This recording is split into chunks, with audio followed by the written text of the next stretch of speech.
That was like right on its own. Okay. It is 1:30. And as a birthday present to Nancy, I told her I would just host today so she could relax, sit down, have a good seat, because it was her birthday. She'll come up in just a minute for that. Please disconnect from the Wi-Fi and silence your phone and don't block the camera. Happy Wednesday, y'all. Okay. Hi. Let's start with some bucket fills. Who has something good? Who wants to fill a bucket for someone? I will. Yes, please fill a bucket. Nikki just closed a really difficult deal, and I don't know where Nikki is, but I'm proud of her for working through a very difficult seller.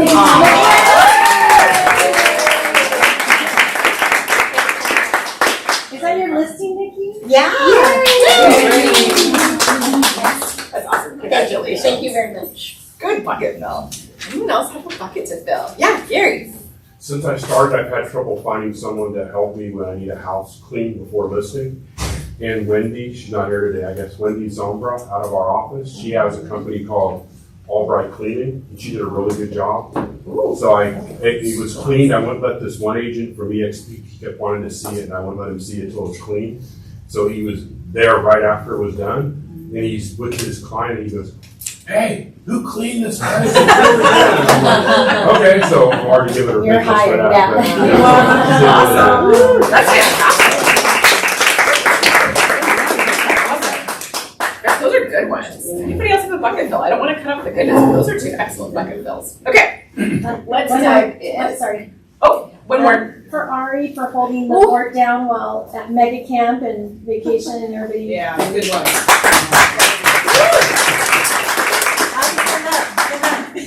Don't worry, we meant it. Ari loves the attention. Okay, we have some birthdays, so if you see your name, you have to come to the front of the room. Nancy Perez. Nancy Perez. Who also needs to harass us in the room? Yvette, you're in the room. I saw you right here, please. Anyone else? Anyone else that we missed that has a birthday? Okay. That's why you love me. Okay, I'm gonna step out of the way so they can. No. Yeah. What are you doing? What is this? Ari's filming. Throw it. I don't know. Okay, so if you're on the front, we're gonna try a different. This is why you wait for instructions.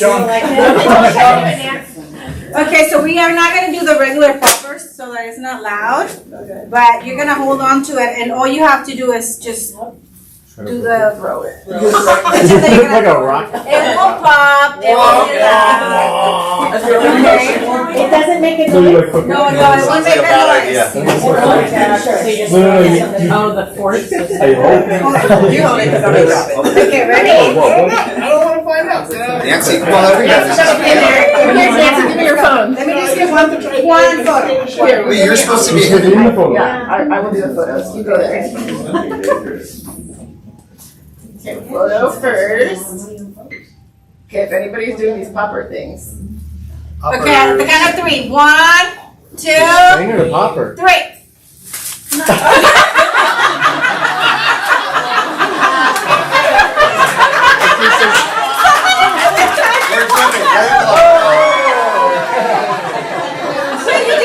Just like do it like that. Wait, there's something all over. Let's do it. Yeah, or like that for like little hearts. There we go.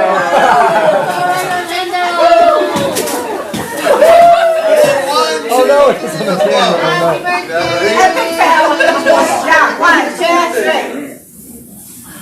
Oh no. Come on, Yvette.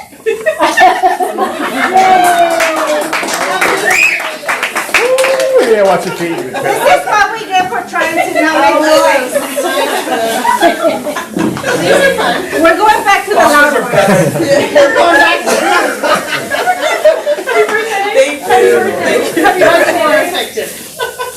Oh my God, these are weekends. So everybody birthday, everybody. Okay, how many pitches? Kathy, I believe you have one, is that correct? Right, yeah, that's it. So, this, I wanted to bring this up, it's been on the market a couple of weeks right now, but it's a beautiful, if you've got a buyer that's looking for nature, there's lots of nature around this house. It faces Cowles Mountain, and it's just so pretty. It's a breezy street, it's a 1,062 square foot open floor plan ranch in the San Carlos neighborhood, very nice neighborhood. I know it's kind of dark, that picture's a little dark, but it's a nice ranch with a 2-car garage for $949, 3-bedroom, 2-bath. Kitchen is updated. It's got a kind of a modern farmhouse look with solid surface. Big yard, lots of shade. You're about 1.5 blocks from the entrance to the backside of Cowles Mountain. So it's just the view. I live in the neighborhood, I just saw a coyote walking down the street today. I'm about 2 roads over, and it was kind of neat. But anyway, nature lovers love it, hikers love it. Keep in mind. Yeah, thanks. Awesome, good ones. Yeah. Steve, you have one? Yeah, I always forget to tell you ahead of time, sorry. So I have 2 coming right now. One is in Terra Santa for $1,455,500. Just over 2,000 square feet, 4-bedroom, 3-bath, fully remodeled, really cool place. That will come up this next week. And then I have another one coming up next week also in Seven Oaks in the 55 plus community. It's also turnkey, really beautiful. That will be $869. How big is that one? I'm sorry? Size? I don't know How off the top big of my is head. Square footage? Yeah, no, I know what you're saying. Oh, I just sorry. don't know. Break it down. It's really nice. It's like I think it's it's nice. 3-bedroom, 2-bath kind of situation. All right. Awesome. Yeah, Judy. This is a new listing in Chula Vista and Robin Hood Point. It's right across from my house, actually. And it's a 4-bedroom, 3.5 bath. There's a downstairs bonus room with its own bath. And it's 2,094 square feet, listed for $899 to $919. This is a house built in 1978. The HOA is only $140. So it's very affordable. It's a big house. Needs a lot of TLC, but it's actually really pretty location. It's got a big deck where you can actually have a bay view. I'll be having it open on Saturday, so anybody wants to come or send people over to see it, or shout me. You can do that too. I hope that people can come and see this house. It's definitely worth the money for a large house like this. Under 900. That's it. I have a 4-unit rental property available in Sherman Heights. Address is 2451-53 Island Avenue. It's priced at $1.7 million. It's a 9.4. It's in great condition.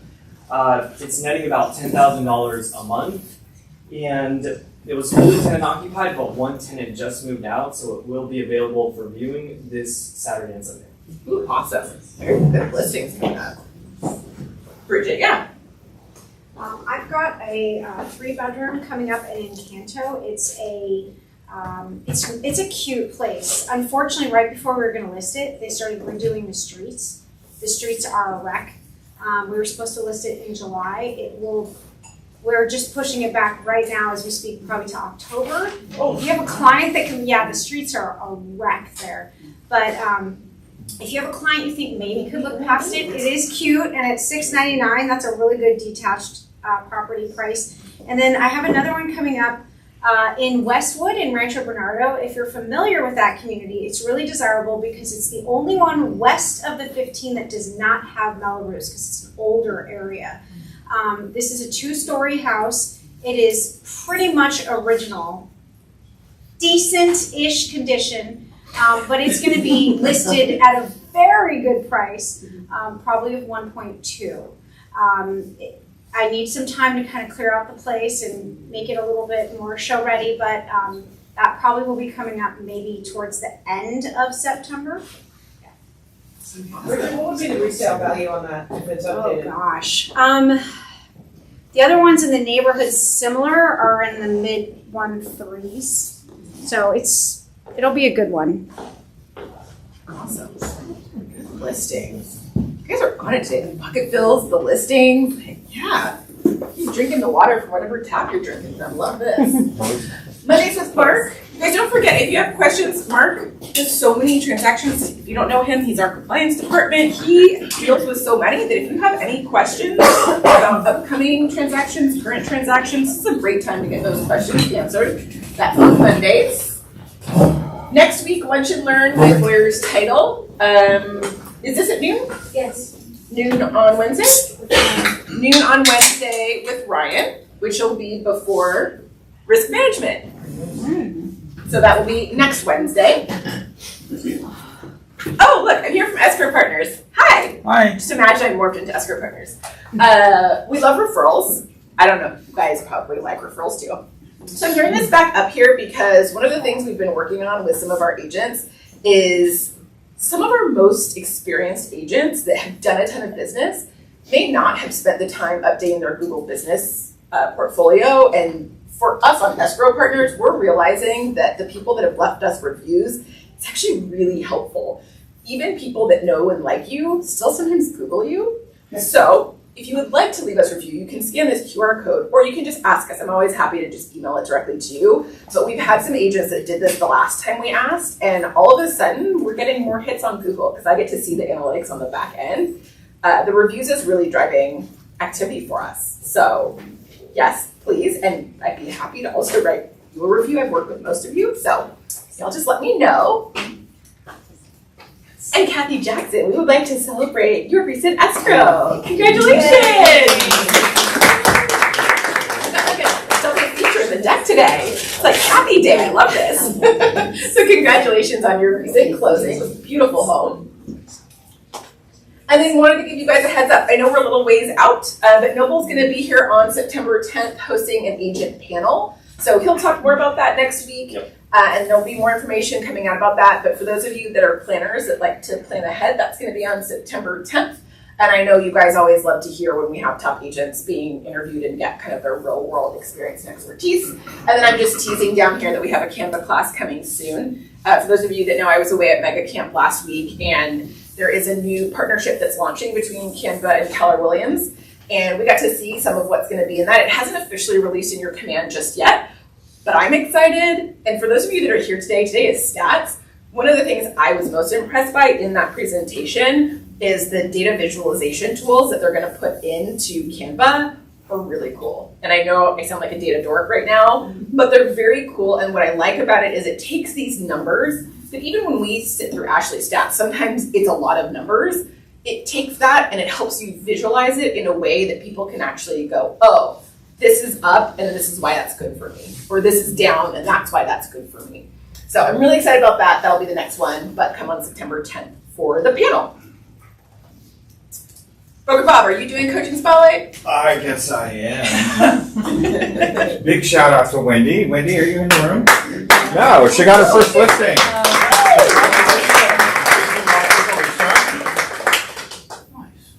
Robert, really quick, just as I went through stats, for anybody who has a flipper, Wendy's listing is an amazing opportunity for them. Like, really, one of the best deals I've seen in a while. Where is that? In Canto. And Caroline got her first listing signed too.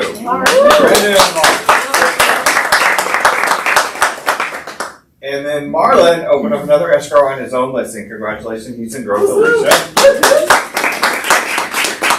Oh, and Thomas, who finally decided to show up for work today. First buyer in escrow closed with Metro.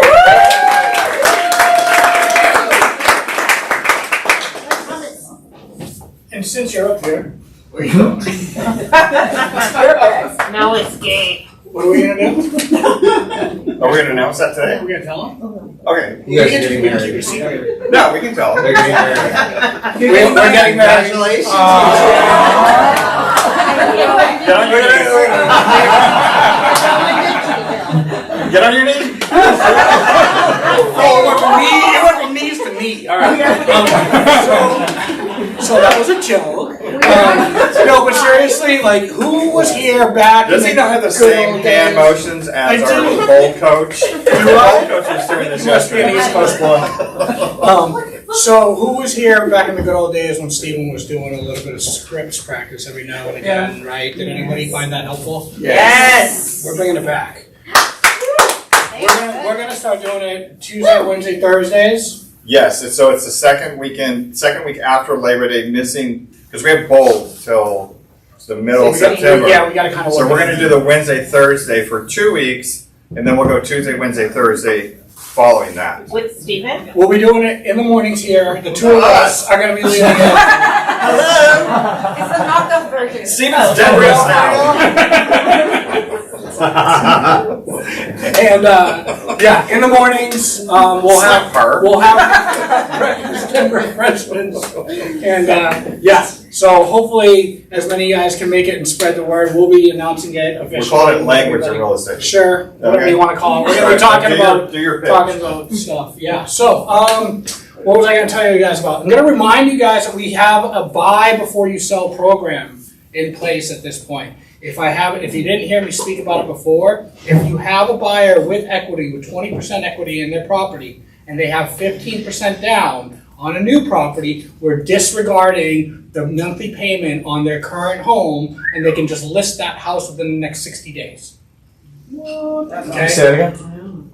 If you have a buyer that owns a home currently and they have at least 20% equity in there, and they have 15% down to buy on a new home, we're going to disregard the payment on their current property. Because normally we'd have to qualify with both properties, right? Or you have to sell this one first. We're not looking at that one anymore. If you have the equity and you have the money, you need to list that in 60 days, and we can close the transaction first and then sell your house after. Cool? Sorry, I'm having trouble hearing you. I'm not. I hear you. Secondly, Movement has a refi special in right now. Half of a point in credit to the buyer right now, which has been huge, you guys. I've been helping a lot of my clients, and what I'm doubling down on that is I'm contributing half of my commission to their refinances. So if you need a reason to call your clients, feel free to tell them that we're doing refis with no financing fees. So I'm crediting them all their financing fees that they have on their file and lowering their payment. They're skipping 2 payments on their mortgages, and I'm up to $8 million right now in refis. So, and this has been over the past couple of weeks that they've implemented this program. It's a great program, and it's a great way just to reach out and add a little bit of value. If you sold anything to your clients, go back and touch them again and be like, hey, you might have bought something with a 7.5%, 8% rate. Rates are in the 6s. Would you like to at least a little bit of a breakdown to see where you can maybe drop your payment? So that's all I got for you guys. Hopefully that was enough. I'll talk to you guys soon. To add on to that really quickly, Yes, please. one of the things that we heard at Mega Camp when they were on the stage, the panel was about MOFRs, which, does anyone know what a MOFR is? Motivational. No, it'd be Make offer for immediate response, right, is a MOFR. And so up on this big stage of top agents, one of the things they were saying is one of their MOFRs is buy before you sell. And as long as you have a program, you just told you have a program, that he puts that on everything. It is in his email signature. It is in his text messages. It is in every piece of communication. It says, and ask me about the buy before you sell program. That's his MOFR, and that's where his business comes from. It doesn't always mean that that's the program. Not 100% of his clients are using that program, but he has put it out in the world, and now people at the grocery store are asking him, are you the buy before you sell guy? That is the place that you want to get to with your MOFRs. So it gets a conversation going, and if you need any kind of collateral with marketing stuff, let me know, and I can create that for you. Yes. The other thing I would say is coming off of my mastermind this morning, one of the things we were talking about is where are the buyers right now? There is an affordability issue, and I won't go too into it because I'm sure I want to hear kind of what Stats has to say. But what the point of my mastermind this morning was 70% of the buyers over this last year have been 50 years or older. It is way outpacing people under 35. So if the market is people 50 years and older, there's a couple of factors to that, but some of them are that they might actually have assets, which have appreciated. It is harder if you're young and trying to get in for the first time. There's more of an affordability issue there. So if you're doing a buy before you sell, that is typically targeting people that are maybe slightly older because they have had time to be in an asset that has made it. So that would be one that I would be like, jump on it. If you don't have a MOFR, if you don't have a niche business, I would suggest that one. Thank you. Yeah. Phoebe? Just want to make a big pitch for next week's risk management meeting. I'm going to be covering solar. If you've never purchased, help someone buy or sell solar, there's a lot of nuances in it. We had a transaction came up this week with a company called Sunrun. Sunrun and they're one of the larger solar providers in addition to Tesla.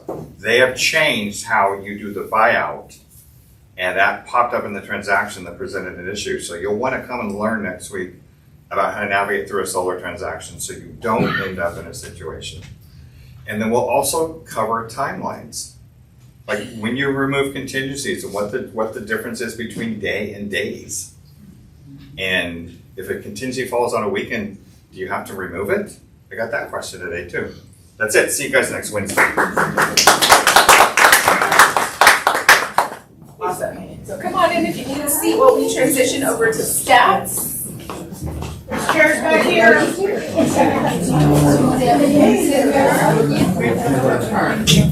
just put a roll down.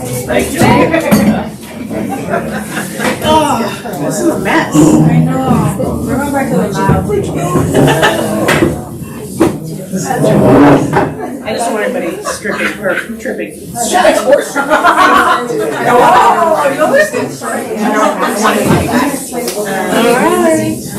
Y'all ready? Let Judy play with it.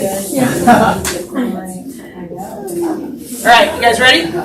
We have actually a lot to cover today and a lot more than just numbers because the market's give me some adjectives. What would you consider the market? Changing, confusing, Tired. shifting, tired, Bifurcated. bifurcated. Ooh, that's a good word. What? That's my word. Changing. Changing. Okay. Challenging. Little pokey. Lots of.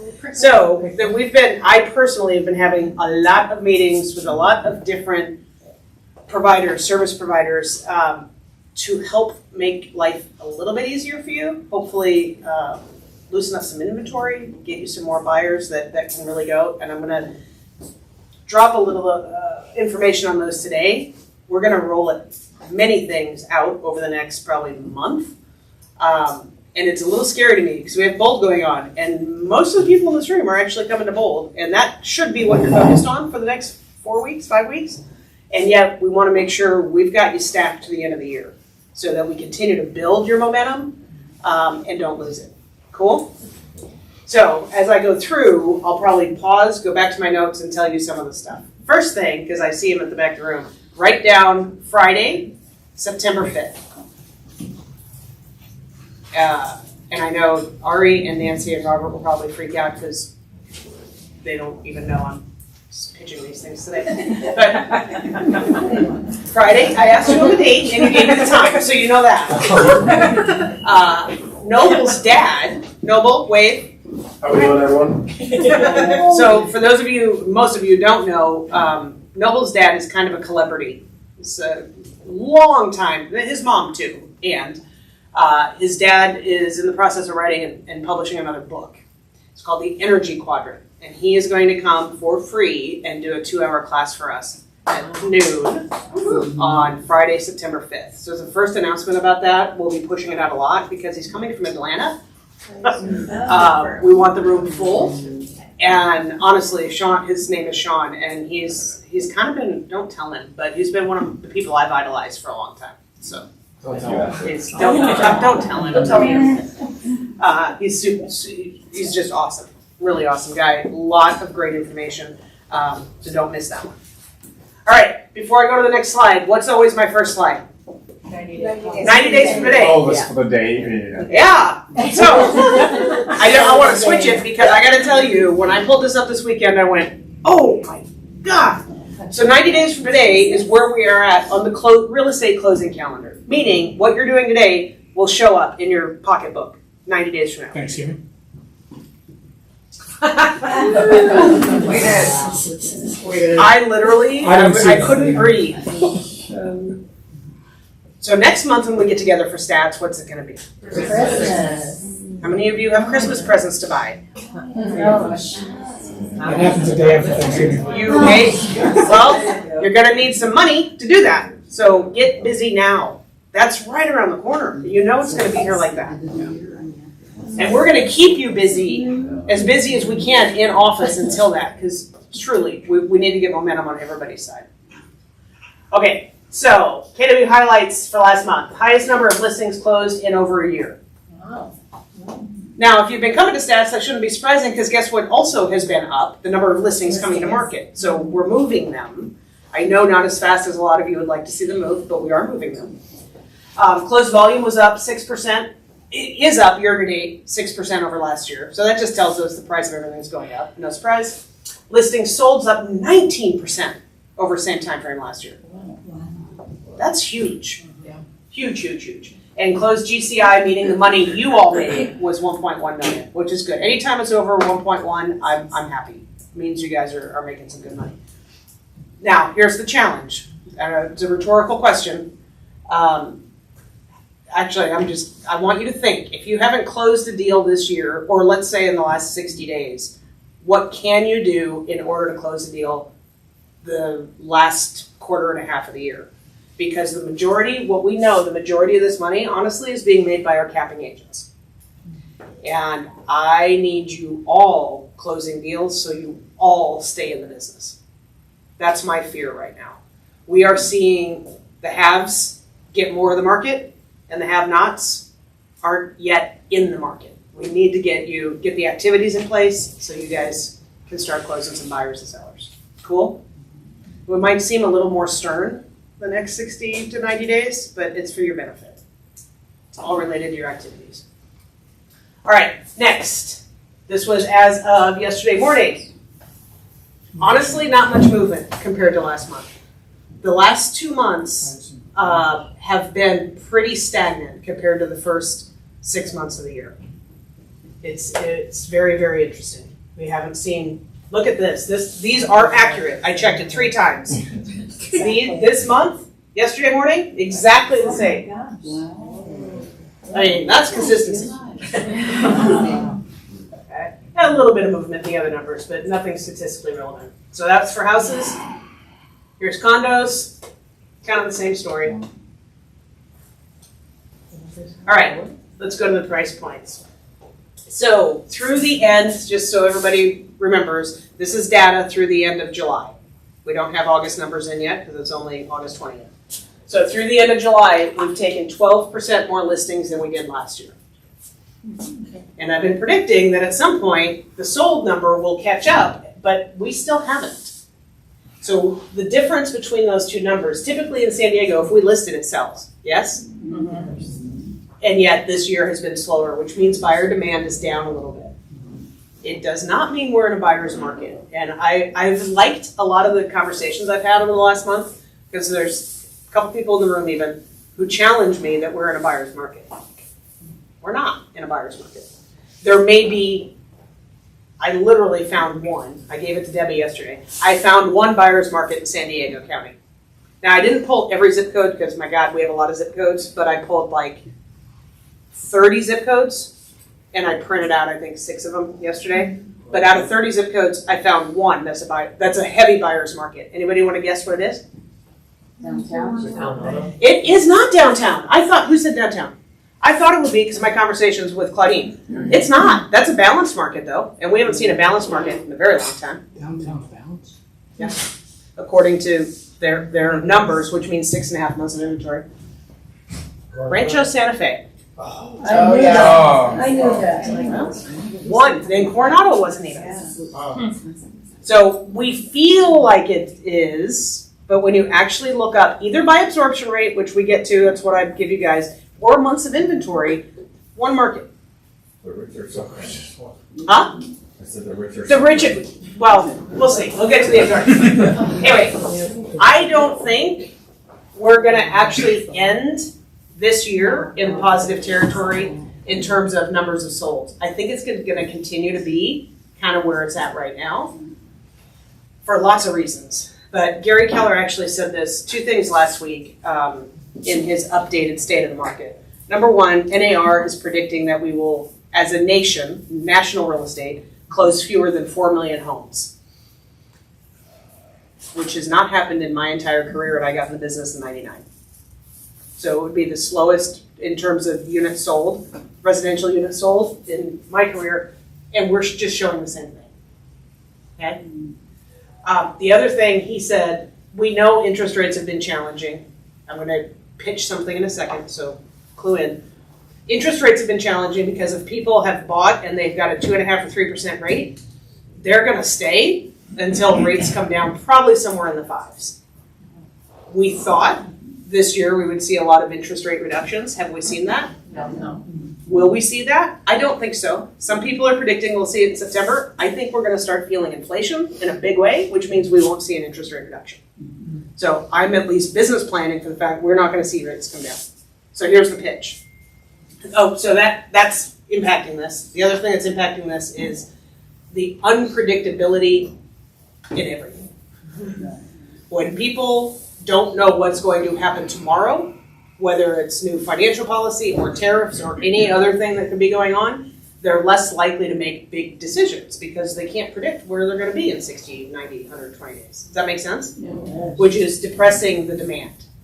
Now, good news, I think, is that this demand is just piling up on the sidelines. So at some point, when things get a little bit more predictable and we do have an interest, we're going to be crazy again like we were 2020, 2021. Because these buyers aren't going away. They're just waiting longer.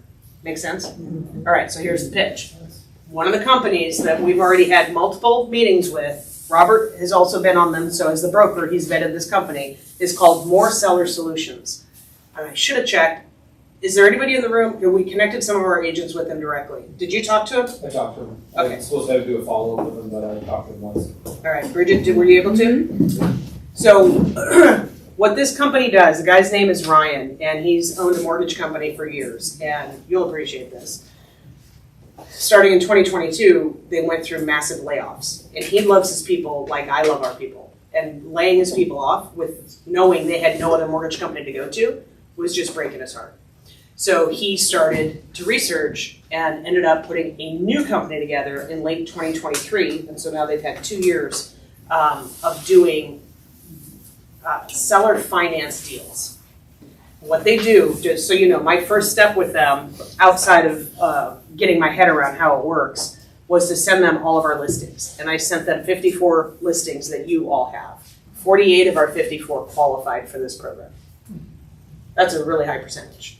So what they look at is how much equity your seller has based on their loan and what their rate is. If they have a sub-4 rate, they package a deal like the builders do. And you're able to advertise that listing, literally advertise it everywhere and say, as a buyer, buy this listing for $4.99.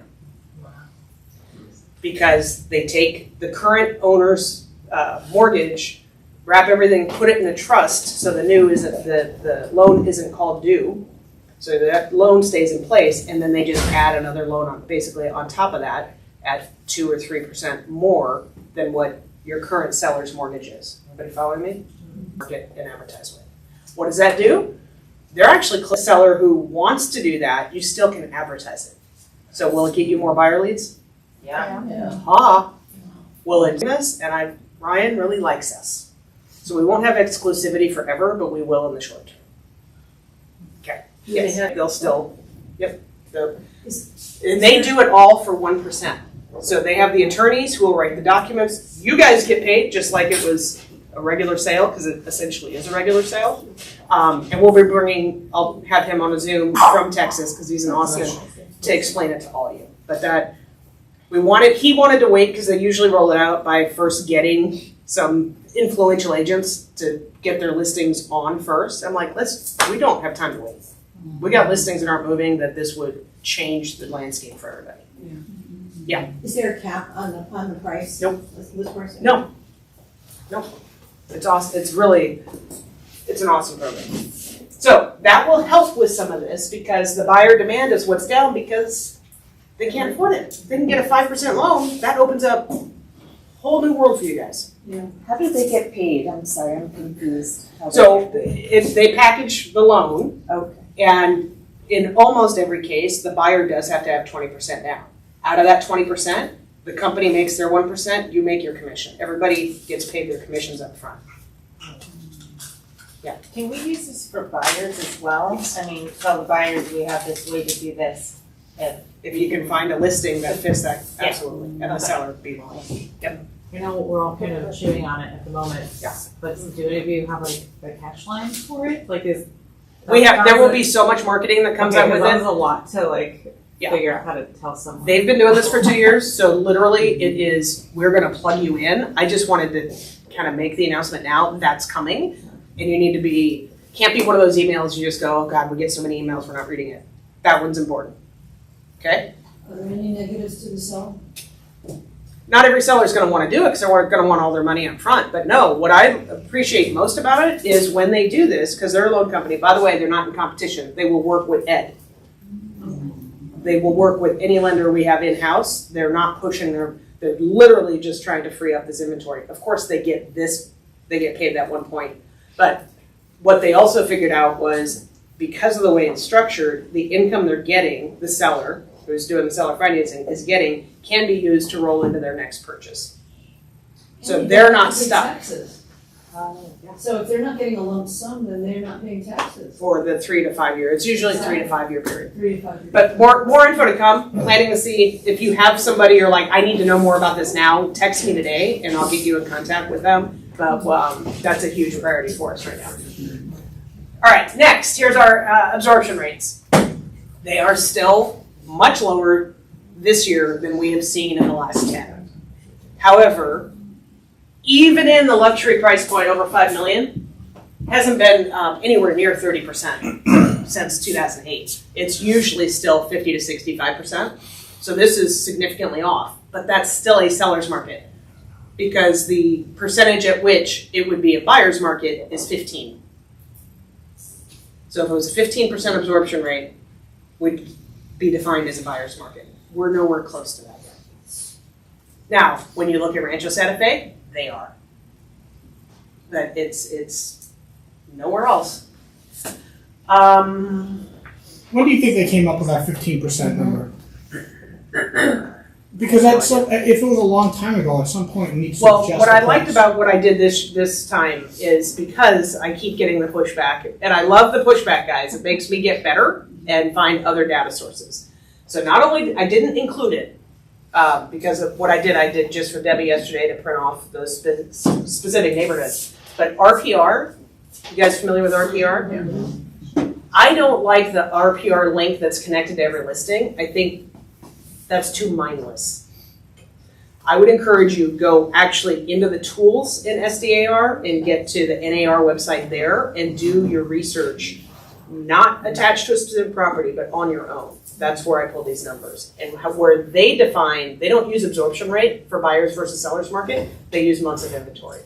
And it's 6.5 months or more is a buyer's market. And the more time that you've got, more inventory you've got, it shows you a graph that says it's a really strong seller's market versus a really strong buyer's market. So depending on how many months of inventory, it puts your property. Anyway, go check that out. Again, the only by absorption rate or time, months of inventory, only zip code that I was able to find was Rancho Santa Fe in a buyer's market. By both those different criteria. Rancho Santa Fe? Yes. Now, does it feel, you guys have to remember, and I know it's so hard because if you haven't been around a long time, it's even hard for me, who's been around since Garden of Eden, it sounds like. You've never experienced a buyer's market. There's only a couple of you in the room right now that has actually experienced a real buyer's market. You've had to be in the business at least 15 years. So something that isn't a crazy seller's market or even a medium warm seller's market feels like a buyer's market because you don't have anything else to compare it to. Does that make sense? So I'd just, still take that buyer's market in 2008 anytime. you would take it? Yes. Why? Compared to this time, we were selling stuff back then. Oh, we went through 6 months, we didn't sell anything. It's transitionary period. Now, this shift, the adjectives you guys used earlier are all appropriate. The scary part for me is this lack of buyer demand is caused by unpredictability because we're seeing unprecedented things that we've never seen before, so we can't predict when we're going to come out of it. And we can't treat it like any other shift because it's factors we've never faced before. So there's one solution to that. Do people still need to buy and sell? Yes. Yeah. Usually right now based on what? Necessity. Because they want to? Necessity. We know what the categories are where people have to. Okay, so we know that. Should your lead generation efforts be geared towards those situations? Yes. And it's going to take a lot more conversations. Those are the two things you need to know. What you're looking for, death, divorce, downsizing, empty nesters, relocation, all that stuff. And then just go talk to people. As many hours that you're awake in the day, you should be talking to people until you have enough deals in your pipeline to meet your goals. It's that simple. All right. Here's our listed by price point numbers. We are up in every category, and I am still very excited that under 400,000, we've seen, and up to 6, we've seen a lot more inventory. By the way, those are absorbing. Should be no surprise. If it's remotely affordable, it's selling. The higher you get in terms of price, the slower the market's getting. That should make sense too. All right, sold, there you go. In every price point, we're under last year, except for under 4 and above 2. So the meat of our market is way below last year, which is why we're basically 4% behind in terms of souls. Listed last year versus this year, all the way through July. A lot more choice, yes? A lot more choice. Those will eventually sell. At least we have the listings we can sell. Okay, again, the meat of the market is way behind last year. Active houses. 1.5 million is a sweet spot. That is the sweet spot, and it still tells you in terms of houses, we've got an affordability issue. So we were kind of talking about this tangentially earlier. The biggest price gains we're going to see, I believe, are going to be 600 to 800,000, because this is where, for very limited inventory, you're going to have the most demand. So you will still see multiple offers in this price point because there's less than 500 listings and probably 5,000 people who are looking for that. It's getting softer up here because supply and demand. Can I ask you a question? Do you ever look at pendings as well when you're doing the stats? I do. That's harder because every day it changes. Right. Once it's listed, I usually at least have a 30-day window that it's not moving, and sold is then forever. Right. So the pending, tomorrow it's going to be different than today. Yeah, okay. I feel like I'm And when do so most many escrows go? Right. I mean, for That's whatever right. reason, you all want to close them at the end of the month. Yeah. So. Okay. Lots of loan officers want to close them at the end of the Condos. So same thing, active condos, we have less than 40, well, right at 40, under 300,000 in the entire county. By the way, most of these, where do you think most of these are? Condos, and this surprised me because I did go down the rabbit hole. Inland is accurate, but there's a lot of inland. The more inland. And I don't know, my brain didn't, El Centro is not San Diego County. Borrego! These, well, they're not condos like you think condo. That's why it surprised me too. But they are houses that are PUDs that they call condos. So almost all of those are in Borrego Springs. You got any buyers out there? Nope. Misty, do you even know where that is? Missy just moved here from Utah. It's kind of Utah adjacent.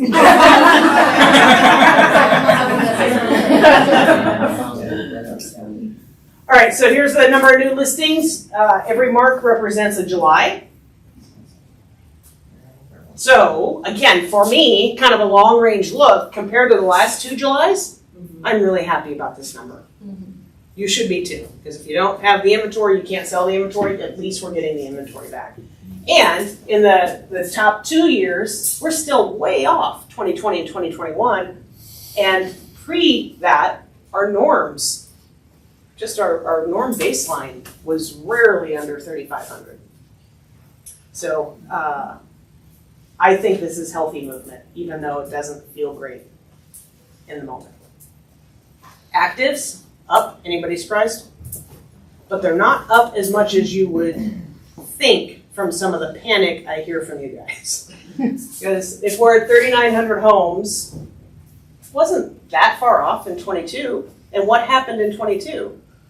This is exactly where the market slowed.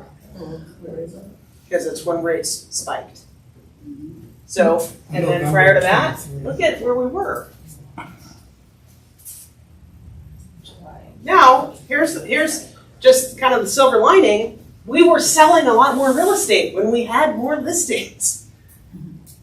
Yes? Yeah. So I believe, just moving back to that. Prices were lower and rates were Okay, now I put this here to give you a real look long term. So this goes back to July 2008. So when Robert says he'd like to go back to that, I will take a pass. 7% were short sales. They were very long-term deals. It was a lot of distressed sales. And there was a period of time where the market just stopped, essentially. Yes, there were a few that sold, but we were all transitioning quickly into a market we had never seen before. And we had to learn a whole bunch of new skills during that time, too. All right, so what's normal? I don't know, but the trajectory has not been great. If we could follow this trajectory, we would be out of active listings to sell. We had to have a correction to come up. What's that second line for? So the white lines dictate or indicate where the absolute bottom was. So the absolute bottom for condos was January 22 at less than 1,000, less than 700 really. And the absolute bottom for houses was also January 22 and right about 1,200 houses. So that's as low inventory levels as we've ever gotten and was absolutely unhealthy. I was panicking that we wouldn't have real estate to sell. Okay, so the fact that it's coming up, again, good thing. I don't know if we had, how would you guys feel if we had 22,000 listings on the market? We'd really be bitching about time on market. You want to talk about crash? The affordability issue is only 15% of Californians can afford the median price home. They get an income of $232,000. It's less. Until we get some of those prices down, it's going to be like this market for a while. Yeah, and as Bridget just said, it's even less in San Diego, which means, by the way, add the third piece to your lead generation for the next. Go find people who own property, who want to go into the next one for whatever reason. Because they at least have the financial means. They're going to have equity enough to put $300,000 down. Okay. All right, pending listings. Pretty consistent over last month. Actually, over the last 3 years, we've been pretty consistent in July. There's my pending. I would really like to get back to that, though. Okay, solds. Fairly consistent. Yeah, when we can't look past the reality that the available pie to you as real estate professionals is much smaller than it was during COVID for sure, but even prior to COVID. These sold numbers are half of what they were in our last, call it healthy, balanced market. That's why you have to talk to more people. Does that make sense? It's just the reality. Now, if you're willing to do the work, there's a tremendous amount of opportunity out there. Because I believe psychologically we're at the point where most agents have already kind of tapped out. And I've heard a lot of, well, we'll just wait till the market comes back. Waiting is not a great strategy. Okay, median sales price ticked back up a little bit.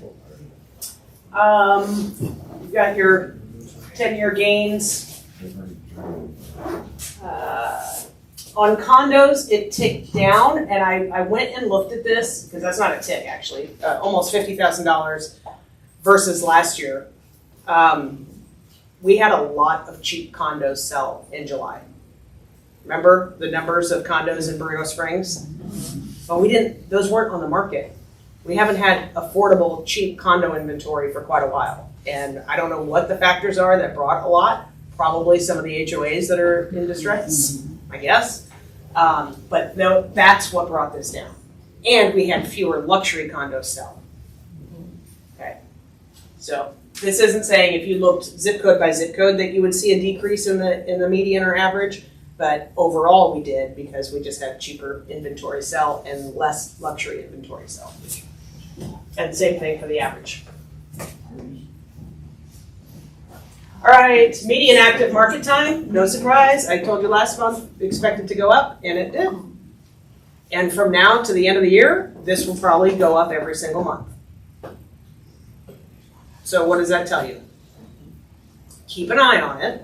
And if you have listings, and in your area, right, you've got to look at the area, figure out what your median market time is. If you're over that and you haven't had an offer, you've got to have the tough conversation to bring the price down. That's the right thing to do for your sellers. If you're representing buyers and you're looking at listings with market time over that, you can be a little bit more aggressive in your offer. But honestly, we're still not in a buyer's market in most places. So I know we've had agents submitting offers that are almost embarrassing. We've had a couple agents who have basically gotten an FU from the seller because the listing was $800 and they offered $700. So? If you have a buyer who wants to submit an offer, you as a fiduciary, you have to submit the offer. I would have a heart-to-heart with the listing agent though before I sent over an offer that was that offensive. Okay.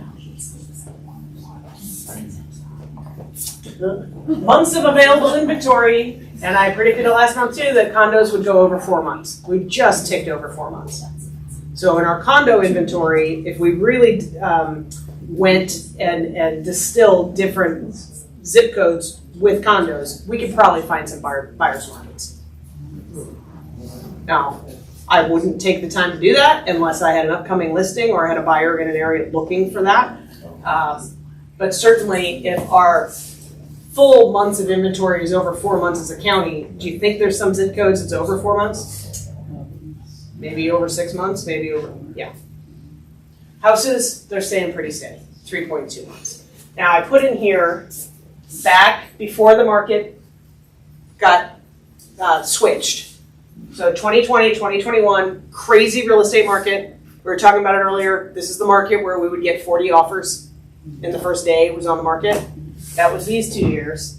And then the interest rates changed around here. Well, before that, we had all this demand and limited supply. So we were at 2 weeks of inventory. That's fun. It's a word for it. So if you kind of still have PTSD from this and you're comparing this, that feels a lot different in a short period of time. Yes, John, yes. But we need the perspective to go, oh, until this says 6, we're not in a buyer's market. It just is a lot different than that insanity. And then our average list price to sales price ratio. So same thing, got way out of whack when we had 40 people bidding on one house. That's what ran it up to 107%.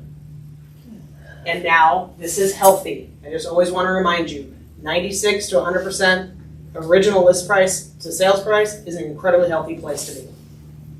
Because this also factors in, what did they negotiate? Right? What credits? Now, what's interesting, what other credit now shows as a credit here that didn't show back here? Most agents aren't putting the commission under credit sale, so they're failing to put that in Well, under concessions. but it's still in the sales price. Oh. Yeah, wouldn't you argue that it was before too, no? Yeah. I think over It time we'll hasn't see. changed much, honestly. Yeah. God bless. I think you might be right, and I think over time we'll see. I think another thing that's factoring in there that just popped into my head is we do have, in general, a lot of agents getting themselves paid a lot less. 1.5%, 2% commission compensation I'm seeing, as opposed to 2.5 to 3. In our office, you're seeing it? No, I actually don't get to see many of ours. It's outside conversations. Robert, what would you say? Do we need a class on? Well, we see, on the compliance side, we see a lot of modification of terms of BRDCs because they're accepting a lower commission. Interesting. Okay. Mark has much more handle on that. So I have a question. At Mega Camp, I missed because I was on vacation taking some keys for rest. Did Gary talk anything about what his projections are? Usually he does. Well, yeah, he did an updated state of the vision speech. So my theory is that we need a really good recession to reset the housing. He said we are in and have been in a real estate recession. The real estate, but for I'm sure. talking about the overall broader economy. We may need it, and it may happen. He didn't share strong opinions. I was going to say, he also said He's very good about trying to not alienate half the room. Yeah. The way I also heard it, the reason he didn't do a traditional prediction, the way he's normally much, I think, more direct with it, and he said, however, I don't know. It's I will have to unpredictable. reevaluate because he was making the point that he couldn't predict because right now we were not following trends. So he sort of didn't give a solid prediction. I mean, I think it's that's why the Fed is holding firm on rates. They're not seeing the job market change as much as they want to. But I think with what's going on with AI, we will see that. Where some job, we'll see layoffs in tech. Because we're going to see a lot, guys. Yeah. And the challenge is you can't make predictions because the people who are in charge of making the decisions tend to change their mind a lot right now. Yeah, the fact. How many of you watch any news whatsoever? Okay, there's a lot of things that have happened in the last, call it 3 weeks, that have never happened before. The challenge is going to be I believe our data sources are not going to be trustworthy going forward. And so we won't be able to predict, we'll just be able to see what's real. Meaning when layoffs happen, we'll see that. But we won't be able to kind of see the data indicators that would tell us that's coming. We can't live in a housing market where we have no brand new buyers coming in. We have to have a recession that will bring that equilibrium back. Why? That's one way to fix it. Another is to have incomes go up. Which one's more likely? I don't know. And on our mastermind, that's when they were making this point, right, that you guys just made. They said, so to solve for right now, the only people right now that are making moves are people that have the assets, are people that are, right now the data is saying over 50, over 70. That was the data they compared as under 35 and over 70. They're like, if you don't have that database, if your database is younger, better start asking about their parents. Well, and it's another pitch for the more seller solutions. So the caveat there is, or you get them a 4% loan. Yeah. Yes. It's a fun time to be alive. By the way, I have felt, I don't know if it's been a while, it's probably been a year and a half, maybe 2 years. I put a Facebook rant on, which I don't usually do, but I had just had enough because the real estate world has taken in the shorts for the rest of the economy for the last 3 years. Right? They had to put us in a real estate recession with the interest rates in order to slow inflation down for everything else. That's how that worked. So we took it in the shorts. At the beginning of this year, we seem to be coming out of that a little bit. Yeah. And then the whole tariff talk, honestly, is what has made the unpredictability, which then has slowed the market again. So I'm bitter that, again, we're taking in the shorts to balance everything out. Again, the good news is all that pent-up demand will come sometime. It will. We saw it when you say we were still selling houses in 2008 and 9. We were, but a lot fewer. What happened in 10 and 11? Just started to crazy. So part of your strategy, and I know it's not like an empowering thing for a coach to say, but you got to just stay alive and stay in the game. And if that means a deal a month or 2 deals a month or whatever, wherever you need to be, you have to make sure your activities are supporting that. And back in 2008 and 9, Gary said, being a white guy, kiss your wife and kids goodbye and tell them you'll see them when the market turns around because you got to go to work. Kind of where we're at.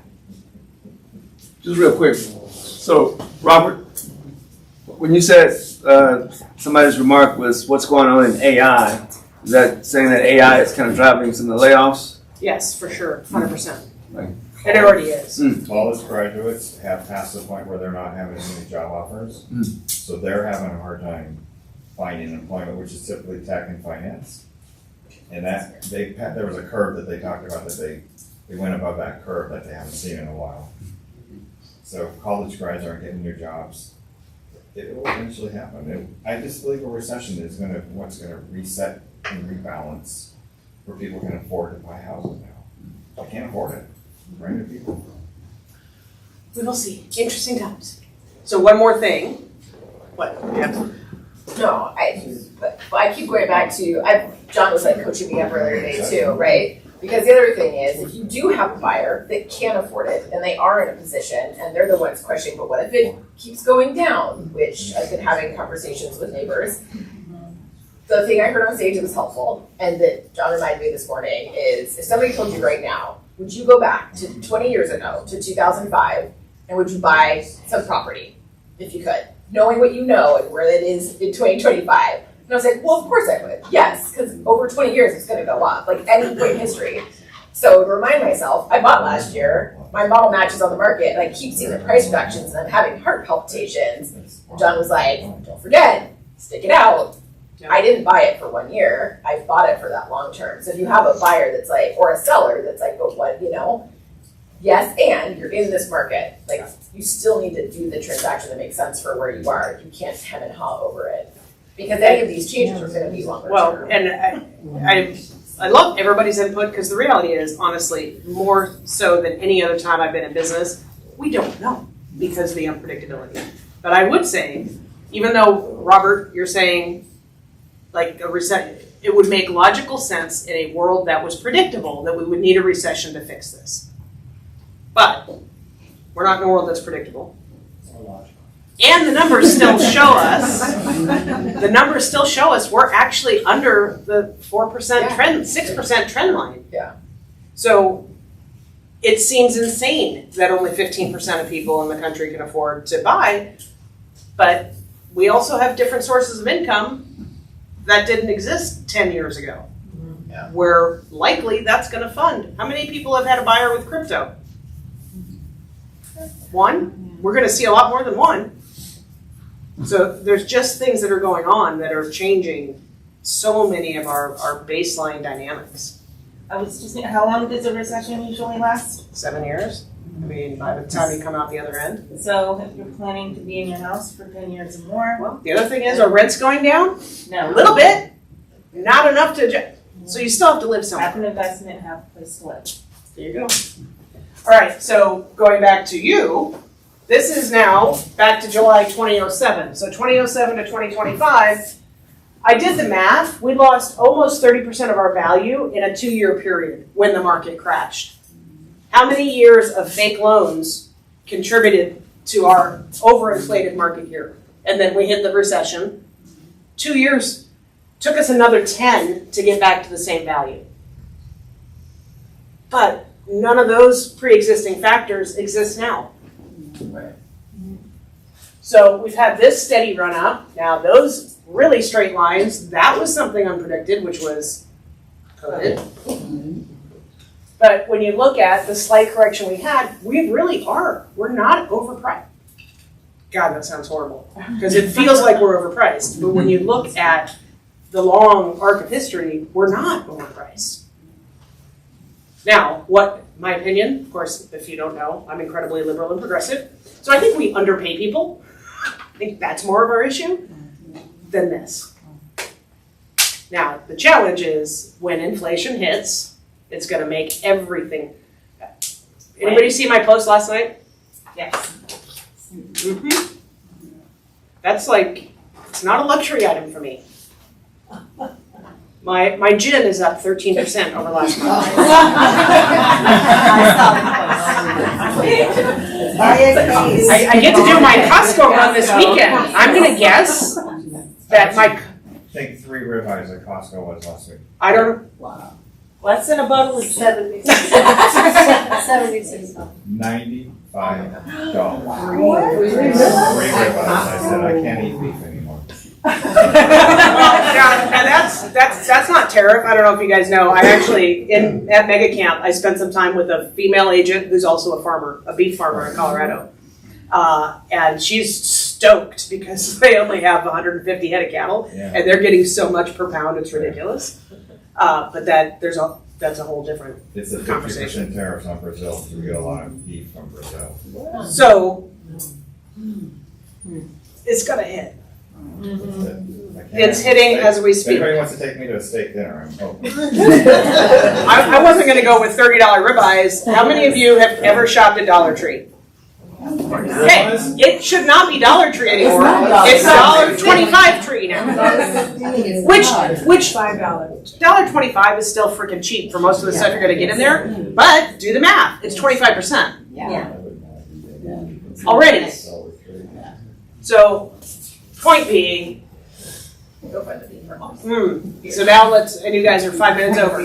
So if you can accept that the one thing we know for sure that hasn't changed is that we have a supply problem in real estate, we are still unlikely to see these things crash because we haven't built enough supply over the last 15 years. That's what's driven our price increases in San Diego and everywhere else. So if everything is going to be 25 to 50% more expensive, how much is it going to be to build a house? So do you see us correcting our supply issue on any scale? No.